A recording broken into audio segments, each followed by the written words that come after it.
మేషరాశి వాళ్ళకి, మేషరాశిలో పుట్టిన వాళ్ళకి, అలాగే మేష లగ్నంలో పుట్టిన వాళ్ళకి అతిచారంలో ఉంటున్న గురు భగవానుడు ఎలాంటి ఫలితాన్ని ప్రసాదిస్తున్నాడు? మేషరాశి మేష లగ్నంలో పుట్టిన వాళ్ళకి భగవంతుడు వాహనం మీదే ఎక్కి మీరు మీ పనులు చేస్తారు. అంటే భగవంతుడు గురు భగవానుడు థర్డ్ హౌస్లో ఉంటున్నాడు అంటేనే ఆయన వీల్స్ మీదే మీరు ప్రయాణిస్తూ ఉన్నారు.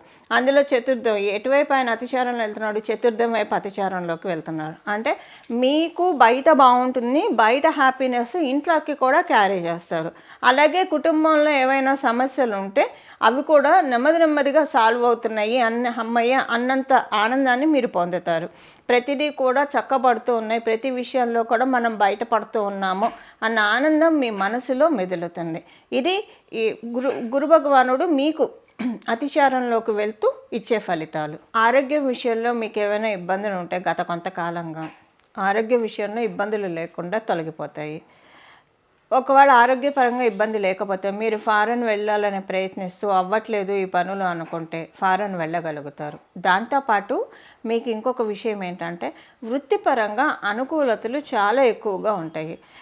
ఈ వృత్తిపరంగా అనుకూలతలు ఉద్యోగస్తులకి ఎక్కువ పాలు ఉంది, వ్యాపారస్తులకి కూడా ఉంది, కానీ ఉద్యోగస్తులకి చాలా ఎక్కువగా ఇది అనుకూలతల్ని సూచిస్తూ ఉంది గోచరంలో ఇప్పుడు ఉన్న ఈ గ్రహస్థితి. మేషరాశి వాళ్ళకి అతిచార గురుడు చక్కటి లక్ష్మీ కటాక్షాన్ని మీ గృహంలో ప్రవేశపెట్టడానికి అతిచారంలోకి వెళ్తూ ఉన్నారు.